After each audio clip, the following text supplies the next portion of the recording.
Another nuclear disaster. Looking at everything that is going on nowadays, it became a new trend. Anyways, let's not dive into politics, but talk about Atomfall instead, from a known studio, Rebellion. If you haven't heard about it or still haven't made up your mind whether it's worth your time and money, you've come to the right place. Let me tell you quickly what is this all about, so it will be easier to decide whether you should avoid this game, consider, or go ahead and buy it. Meanwhile, you can give a thumbs up, subscribe and leave any comment. Also check out the links in the description below. Let's roll. Do you know what happens if you take British aesthetics of the middle of 20th century, drop a bit of surviving, a bit of Stalker and Fallout, season with a bit of Atom Punk and a good portion of free will, and let players decide everything? Yep, you'll get Atomfall, the game which I think won't bring Rebellion Studio to the top, but definitely draw your attention. The events are happening in the 60s of 20th century in Britain, specifically in a fictional province, Windscale.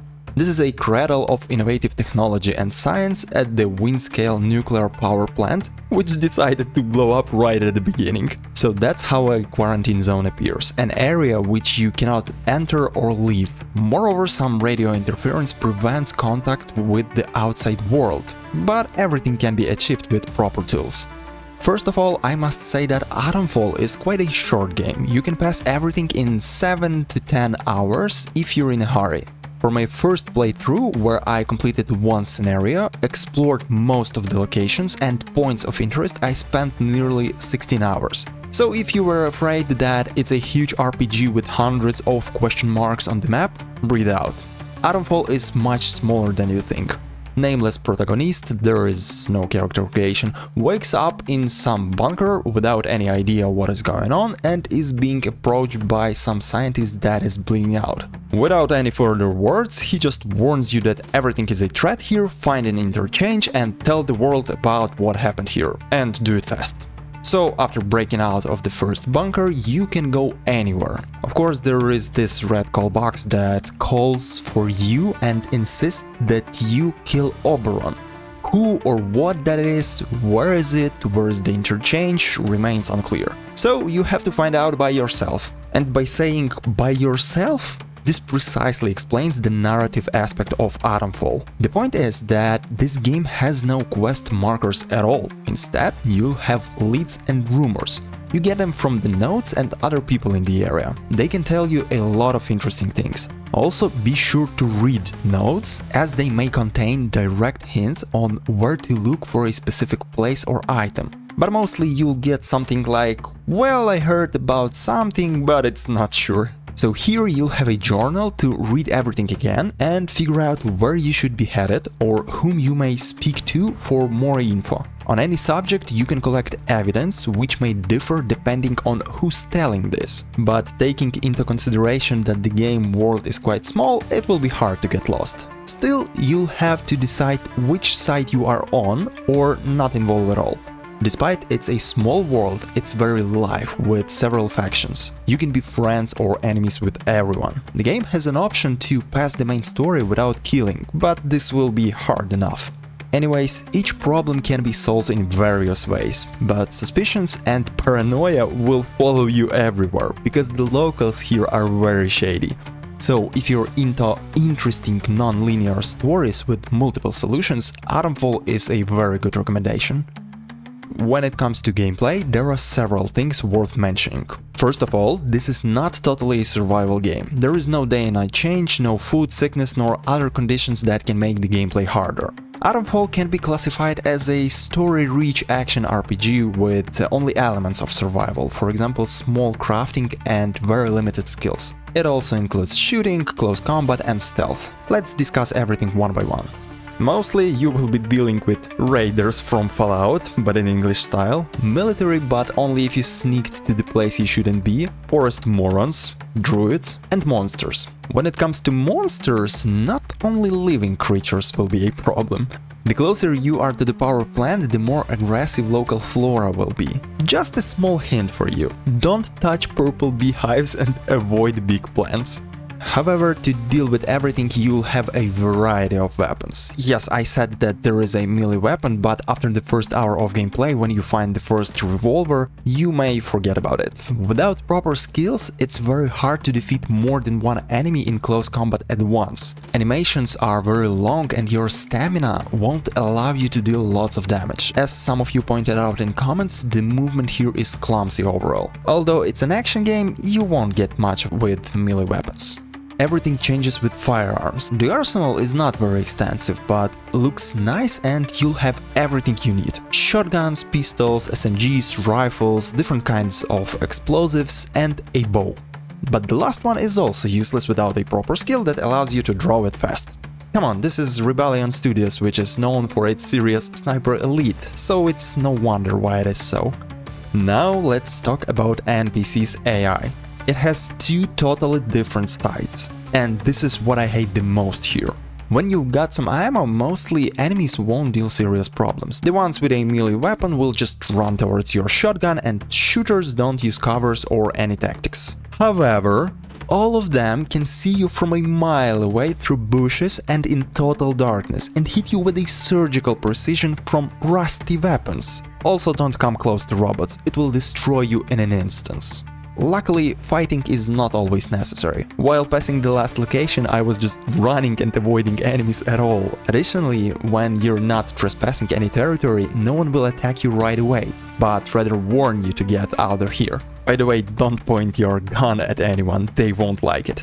But if you decide to fuck everyone up, the good support of this process will be a crafting system. There are supplies lying all around. Of course, some items are very rare, but mostly there is no problem. Personally, I was crafting only bandages and molotovs. But keep in mind that while you're crafting anything, browsing your backpack or reading notes, the game doesn't pause, so you have to be prepared in advance or find a big cover to replenish everything and keep your head in place.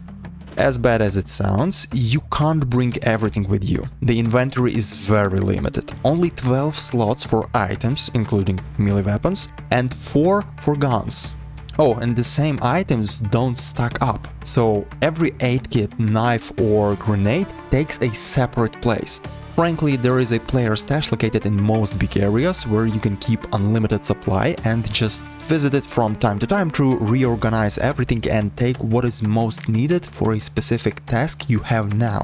Also, feel free to loot everything you can. Ammo and crafting materials don't take this place in your backpack, but still have a limited storage space, which is more than enough as you can find all of that everywhere. Learning a proper skill, you can extend crafting material storage further. There is also a character progression in this game. It won't surprise you, just simple skills that have to be found and learned from manuals first, and then activated with training stimulants. Basically, that's it. To sum up the gameplay, I can tell that Atomfall is a simple but quality action RPG. Yes, enemies are a bit dumb, but can excellently beat your ass. This is the game where you don't have to worry about tons of mechanics and serious builds. It's more than enough just to explore the surroundings and find your own ways, both from tactical and narrative aspects.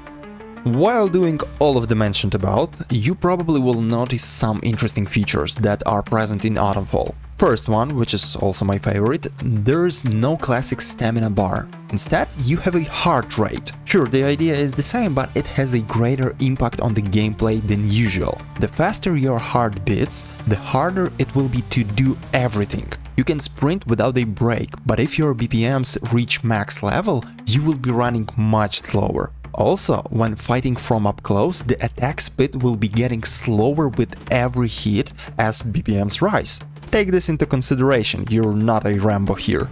The other point which is great about this game is trade system. So here you can't sell all the crap to the first trader you see. Let me start this one by pointing out that there is no currency.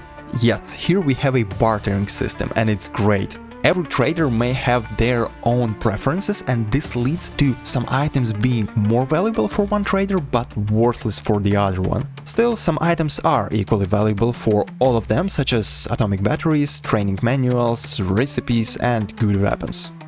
Let's jump to the very essential part of every game and talk about graphics, optimization and bugs. Thirdly, everything is good here, but far from perfect. I like the visual style and the quality of the game. I was playing on the PC on the highest settings and didn't have any major problems. I have an average PC with RTX 3060. There is a full playthrough on my channel, so you can check everything by yourself. Additionally, bear in mind that YouTube cuts quality for small channels, so in reality it's a bit better.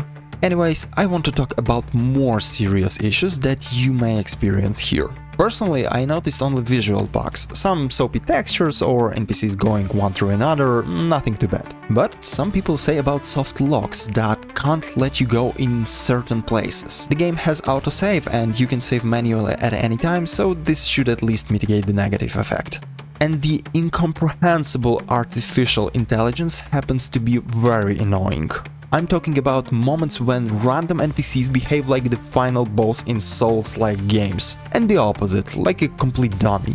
As for the rest, it's a completed, well-optimized product. Looking at what the gaming industry has to deal with now, I'd say that it's very good in Atomfall. Sometimes less is more. Main story can be completed for the first time in up to 10 hours. Nevertheless, the game offers 6 endings.